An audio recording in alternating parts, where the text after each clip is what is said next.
전 시간에 이제 여기까지 했었거든요. 그 천부동에 올라간 온라인 방에 올라가는 게 이제 보니 여기까지 이제 올린 걸로 돼 있어요.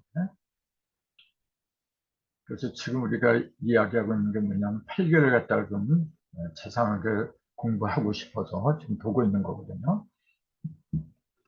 그래서 이렇게 요거는 지금 뭐 일권 선생이나 또 우리 엄바 선생님 같은 경우는 이거는 너무 쉬운 거예요. 애들한테 할 수 있는 그런 수준이라고 할지 모르겠지만 또 막상 이렇게 들어가 보면 그렇지가 않아요.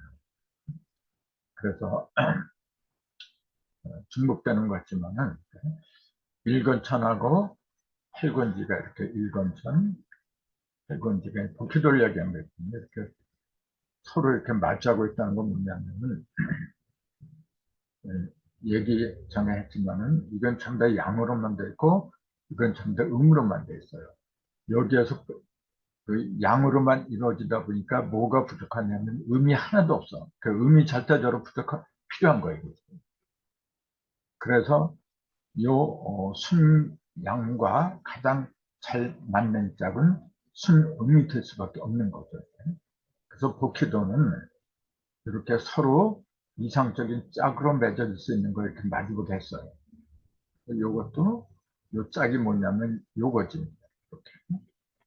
맨 위에 음이고 맨 위에 양이고 양양 이렇게 해야만 서로가 완벽하게 하나가 되는 거예요. 그 다음에 이것도 마찬가지고 모든 게 다 그래요. 그래서 복희도는 뭐냐면은 마주본 것들이 언젠가는 마주본 것들이 합해서 온전한 상태에 이르는 거. 이걸 정음정량이라고 하더라. 그렇게 얘기를 하는 거죠. 그런 그 정음정량을 이룬 상태가 영담대에 보면 나오잖아요.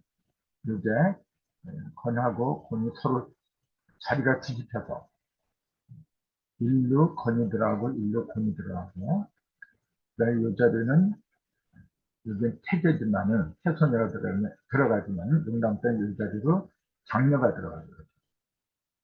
장녀가 들어가니까 여기는 장남이 들어가요. 요 순서만 바뀔 뿐이지 그 짝이 도표되어 나온 것처럼 한 짝, 언제나 한 짝으로 이루어지는 게 용담서죠. 근데 문항서는 뭐냐면은 이렇게 되질 않아요. 우리가 그런 것들 눈여겨봐야 되는데 문항도는 절반은 한 짝이고 절반은 절반이 아니라 그 감기 요거하고 들하고 물하고 요거만 한 짝으로 요게 일감수, 요게 불이와 이렇게만 한 짝으로 온전하게 맺어지지 나머지 그 상도는 전부 다 짝이 달라요. 왜 그렇게 됐느냐 하면은 이쪽으로 용담도로 이제 온전한 짝을 이루어서 이제 가야 되는데 그 과도기죠. 지금 이런 게 굉장히 중요한 얘기예요. 그래서 그걸 내가 이제 쭉 글 조금씩 다 나오는데 항상 이제 정리를 해 가고 있어요. 지금. 아무튼 그 기도에서 말하는 그 표상은 뭐냐면은 서로 온전한 한 짝을 이루는 거. 그걸 합해서 구가 되게 한다. 그렇게 얘기해요. 일권천, 태권지 합해서 구가 나와요. 또 이태택, 칠간산 합해서 구. 또 삼이화, 육감수 합해서 구가 나오고 또 여기는 자진내, 여기는 오성풍. 합해서 또 좌우 합해서 구가 나오고 그래서 사방에 전부 다 합해서 구가 나오게 만드는 거. 그래서 사방에 있으니까 36도가 되는 거죠. 부기도는 36도를 가르치더라. 그렇게 보는 거예요. 그렇게 말을 하고 있거든요. 그럼 여기서 우리가 주목해야 되는 게 뭐냐면은 해서 구를 이룬다는 게 도대체 뭐냐. 문항도는 해서 가운데 5가 들어가고 여기 일감수 9가 들어가니까 해서 10을 이루고 5까지 합하면 15가 되는 거죠. 그 문항도는 15도를 이룬다. 그렇게 이야기를 하는데 중심수를 빼면은 10을 이루는 거죠.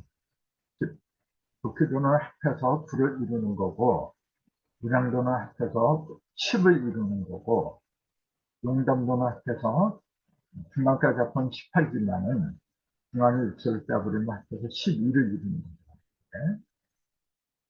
그럼 9를 이루고 10을 이루고 12를 이룬다는 그게 도대체 뭘 의미하느냐.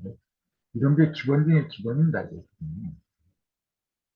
9를 이룬다고 하는 거면 변화를 한다 그 얘기잖아요. 구별을 한다. 그러면 일권천 밑에 패권지 이렇게 있잖아요. 그럼 이게 만나서 9를 이룬다 그 얘기는 뭐냐면은 변화하는데 막힘이 없다는 얘기예요.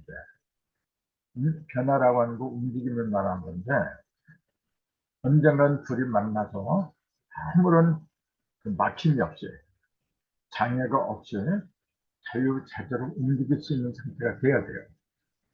그 목적을 이루기 위해서 불을 이룬다. 그렇게 말하는 거죠. 이때 댓글 7간산도 다 마찬가지예요. 그래서 그 모든 것은 우선은 합해서 9가 돼야 돼요. 근데 문항도는 합해서 10을 만든다 그랬죠. 중심에 5를 빼버리면 10을 이룬다 그랬어요. 그 10을 이룬다는 그 얘기가 뭘 의미하느냐. 고키도는 불을 이뤄서 구변, 변화에 막힘이 없도록 그게 목적이라고 한다면은 문항도는 합해서 10을 만드는 거예요. 근데 가운데 5가 있어요. 5 곱하기 2잖아요. 그러니까 합해서 10을 이룬다 이 얘기가 뭐냐면은 이 음량이잖아요.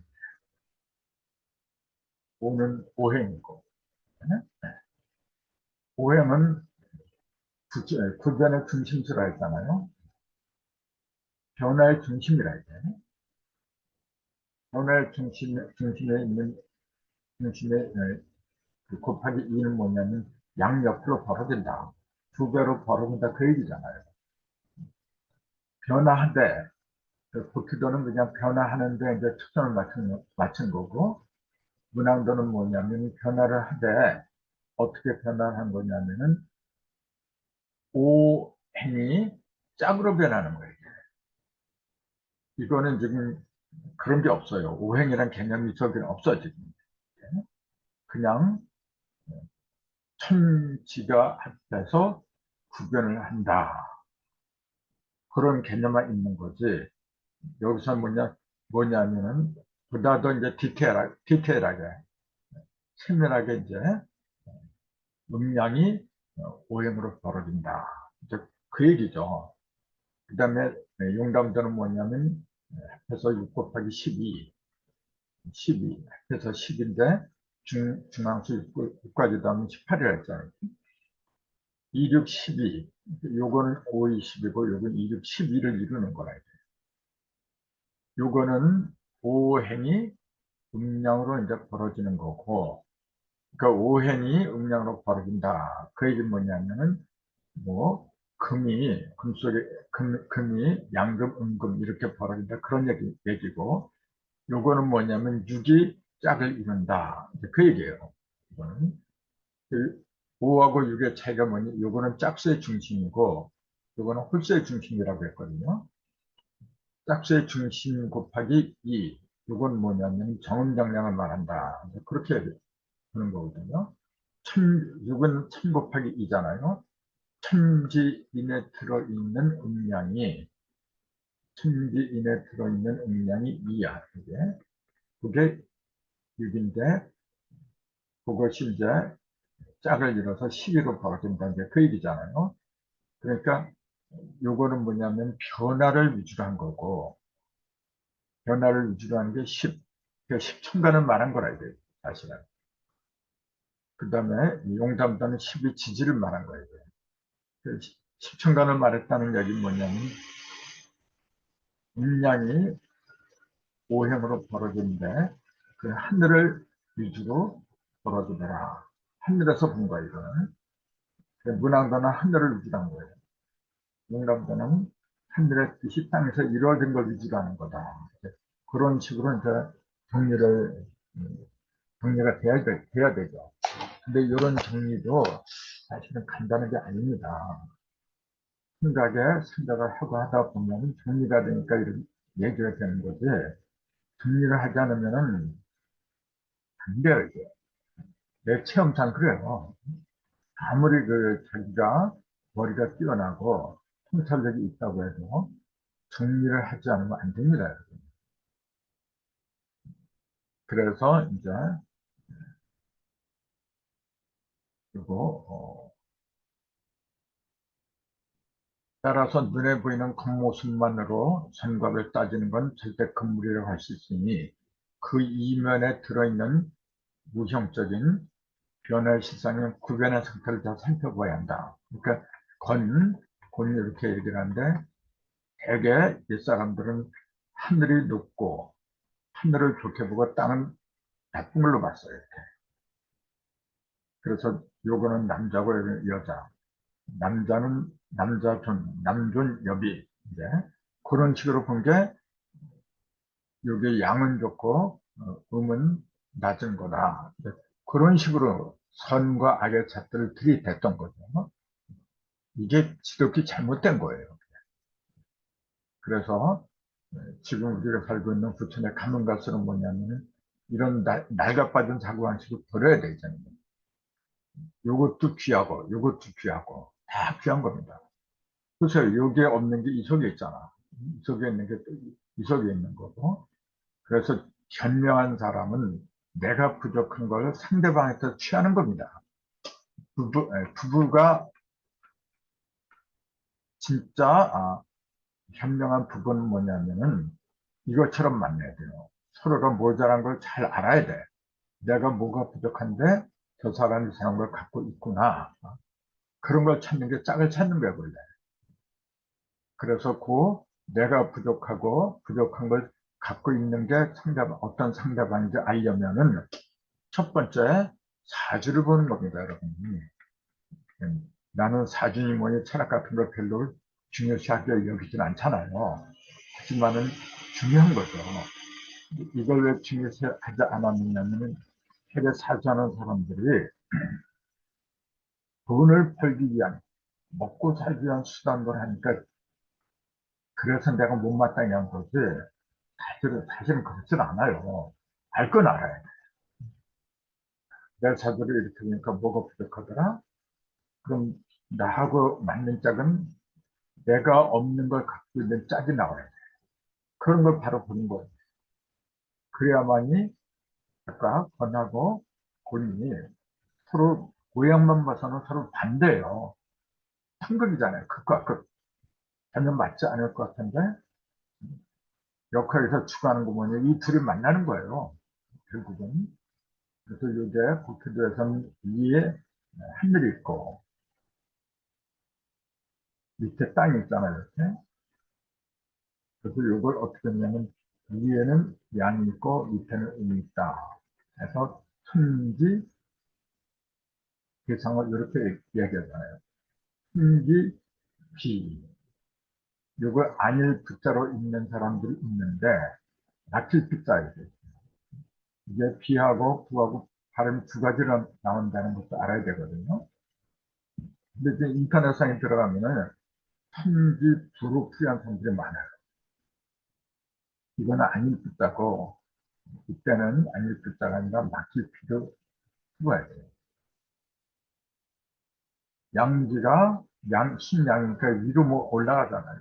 지가 누구는 음이니까 밑으로만 내려가고. 그러니까 서로 교류가 없어요. 교류가 없다 보니까 뭐냐면 너는 너, 나는 나. 그렇게 돼버려요. 이제.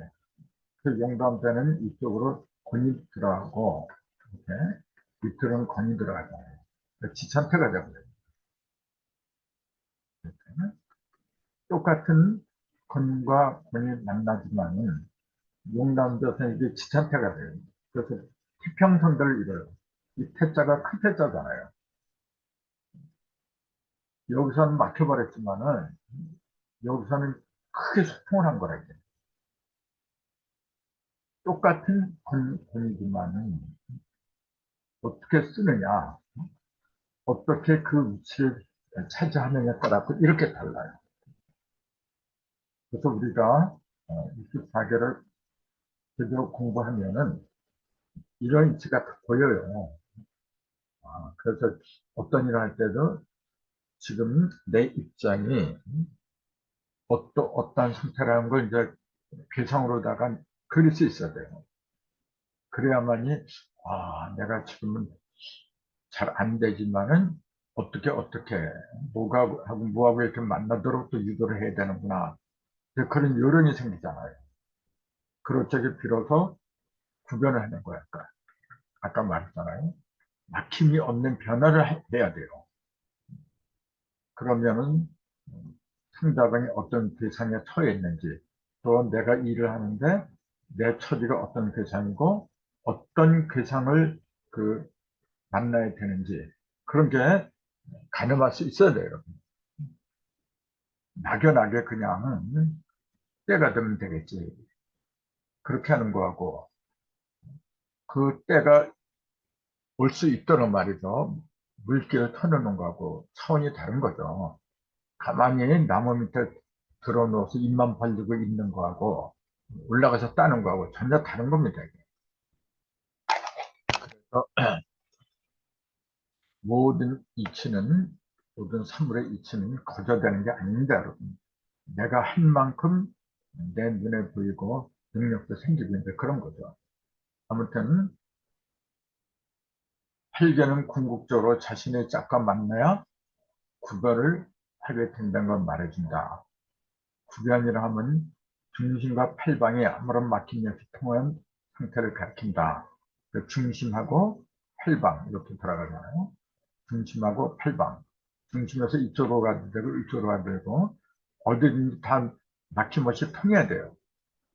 그러면은 여기 1하고 여기 8하고 앞에서 9가 나오잖아요. 그걸 가르쳐 주는 게 도키도더라. 그래서 이렇게 막힘없이 통하는 거, 그걸 새가 허공을 자유롭게 난다. 그래서 태울이라고 부르는 거죠. 네? 네, 이 글자가 세울자라 했잖아요. 그래서 도키도도 그러고 문항도도 그렇고 궁극의률이 이제 그 기초를 이루었다, 기본을 이룬다. 그렇게 얘기했잖아요.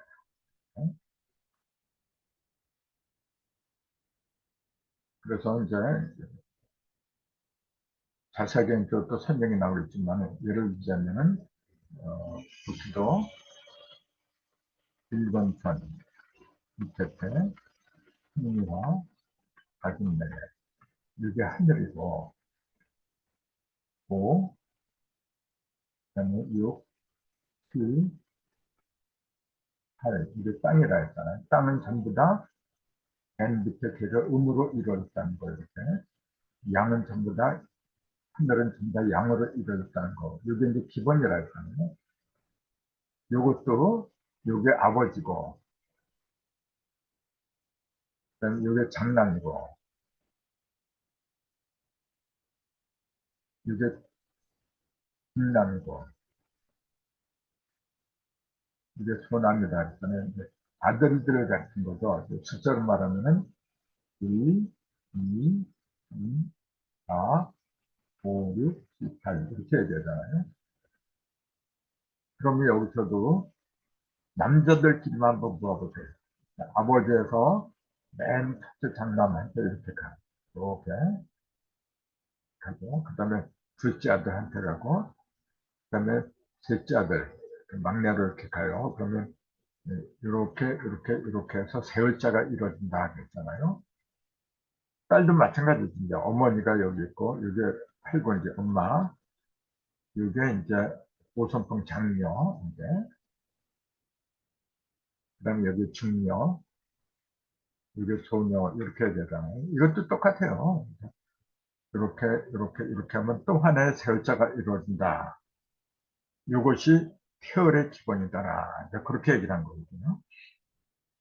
세월자가 괜히 나온 게 아니고, 이 모양을 본떠서 나왔다. 우리는 그렇게 알았더라고요. 이 세월자를 그 한쪽 우편 있잖아요. 거기 이제 설명한 걸 보세요. 뭐라고 되어 있냐면은 새싹이 새싹이 땅 속에서 이렇게 돋아 나올 때, 이렇게 씨앗이 발화를 해서 싹이 나올 때는, 이렇게 나오다가 빠꾸를 한대요, 이렇게. 나오다가 빠꾸를 해가지고 다시 또 이렇게 나오고, 요 모양을 그린 게 새을자다. 이렇게 설명을 해놨어요. 모든 우편이 전부 다 그렇게 돼 있더라고. 그래서 맨날 속으로 웃죠. 그게 아니다. 도끼도 여기서 이렇게 아버지에서 장남, 중남, 막내 아들, 또 엄마에서 장녀, 둘째 딸, 셋째 딸 이렇게 가는 그 그림이 열자예요. 그때도 덧치기 있는데 뭐냐면 아버지가 장남으로 가는 과정이 3단계라 했잖아요. 하나, 둘, 세 번째. 1에서 2, 3, 4. 하나, 둘, 세 번째. 반드시 세 번을 가야만 된다 그랬잖아요. 하나, 둘, 셋 해서 장남이 되고, 장남도 세 번을 가야만이 중남을 만나요. 하나, 둘, 세 번째 가니까 둘째 아들을 만나잖아요. 또 중남이 또 세 번을 가야 돼요. 그래서 하나, 둘, 세 번째 가면 이 자리예요. 이 자리가 원래 소남자리인데, 막내 아들자리인데, 뒤집어졌어요. 왜냐하면, 이 끝이잖아요. 세 번째 가면 끝이기 때문에 뒤집어지게 돼 있어요. 그래서 이 자리가 본래 간선함이 있어야 되는 자리인데, 뒤집어진 거예요. 똑같이 어머니에서 한 번, 두 번, 세 번, 이제 장녀, 또 한 번, 두 번, 세 번이니까 중녀, 또 한 번, 두 번, 세 번이니까 이 자리가 소녀가 돼야죠. 근데 똑같은 원리 같아서 맨 마지막 끝에는 뒤집어지는 거예요. 이 자리가 본래 소녀가 있는 자리인데 뒤집어져서 일부 간 거죠. 그래서 새의자, 두 개의 새의자가 만들어졌더라. 그게 쌍을이라고 하는 거던데, 양궁은 뭐냐면 여기 중심자리에서 들고 하잖아요. 들어가고 나가고, 들어가고 나가고. 이게 이제 궁이니까 두 개잖아요. 그 양궁 쌍을이라고 했다. 그 설명을 좀 이렇게 다 해놓은 거죠. 양궁 쌍을. 이것도 그 전에 말씀을 드렸기 때문에 다 알고 계실 거라고 믿어요. 그 다음에 요거 양궁 쌍어리 형태를 이룬 포크대의 1, 4, 6, 7, 6의 장남, 중남, 소남, 또 2, 3, 5, 8. 2, 3, 5, 8은 2가 요거잖아요. 2, 3, 5, 8. 요건 뭐냐면 딸내미를 말한 거죠. 이게 지금요. 요거는 아버지에서 3남. 이건 어머니를 따라가는 삼녀, 딸, 그 두 개를 그렸다. 이렇게 보는 거죠. 이 합이 1467, 남자들의 합이 18이더라고요. 1467 합하면 18이 나와요. 또 여자들 2358을 합해도 18이 나와요. 그래서 36궁을 이룬다. 그걸 얘기하려고 한 거죠. 그래서 그 다음에 이제 조금 지금까지는 이제 복귀도를 주로 얘기한 거고, 복귀도 이번에는 뭐냐면은 건을 집중적으로 이제 살피는데 문항도에 들어있는 건, 이제 그걸 먼저 살피고 그 다음에 영담대에 나오는 건군을 또 살피는 그런 순서로 한번 가려고 그래요. 문항도의 건군은 복희도는 남방에 있었죠. 일권천, 권이 북방에 팔권지 이렇게 있었지만은 문항도에는 권이 서북방에 일권천, 그 다음에 권이 서남방에 이권지 이렇게 있다 그랬잖아요. 이제 가운데